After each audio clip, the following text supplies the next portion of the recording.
You're listening to Powbox Weekly, fully automated. Another week, another round of, well, that could have been prevented.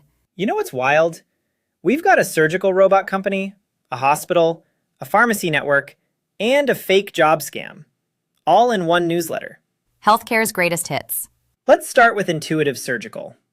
They make the Vinci robotic surgery system, incredibly sophisticated technology, and they got hit by a phishing email. Of course they did. An employee clicked something they shouldn't have. Attacker got into internal business systems. Good news is their clinical platforms weren't affected. The robots are fine.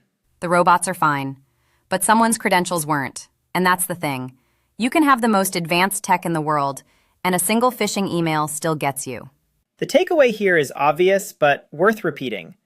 Phishing training isn't optional. It's infrastructure. Yep. Your email security is only as strong as your most distracted employee on a Monday morning. Speaking of breaches, Nacogdoches Memorial Hospital disclosed one affecting about 250,000 people. And here's the kicker. It went unnoticed for 2 weeks. 2 weeks. Unauthorized access to their network and systems, just sitting there. Their statement basically said, these attacks are increasingly common. Which, yes, true. But that's not a defense strategy. It's not. The lesson here is dwell time matters. If you're not actively hunting for anomalies, you're waiting to be a headline. Detection isn't a nice to have. It's the difference between incident and catastrophe. Now let's pivot to something a little more cheerful. Our team had lunch with the NetSmart security folks in Kansas City. 3rd Street Social. Hoff and Hawala representing. They talked about 24/7 support, feature requests, VAR partnerships, AI adoption. Real stuff. And this is actually how Powbox got started, taking a customer out to lunch. It sounds simple, but it works. Customer feedback is literally our product roadmap. You want to know what people actually need? Ask them. Over tacos, preferably. Next up, Innovative Pharmacy Packaging Corp. They serve long-term care facilities, and they discovered suspicious activity on their network. An unknown actor accessed files during a limited window. Files were copied, potentially viewed. 133,000 people affected. And this is part of a broader pattern in healthcare supply chains. Pharmacies, labs, billing vendors. Attackers know these orgs often have weaker defenses than hospitals, but hold the same sensitive data.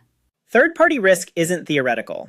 It's right there in the breach reports, week after week. If you're not vetting your vendor's security posture, you're inheriting their problems. All right, last story. And this one's a little different. Attackers posing as Palo Alto Network's recruiters, running a job scam for months.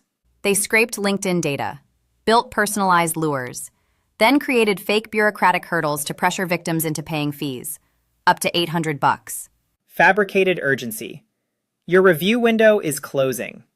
Classic manipulation. Social engineering is getting more sophisticated. This wasn't some sloppy phishing attempt. It was layered, believable, targeted. So what do people do with this? Verify everything. No legitimate company asks you to pay to get hired. If something feels off, it probably is. All right, let's tie this together.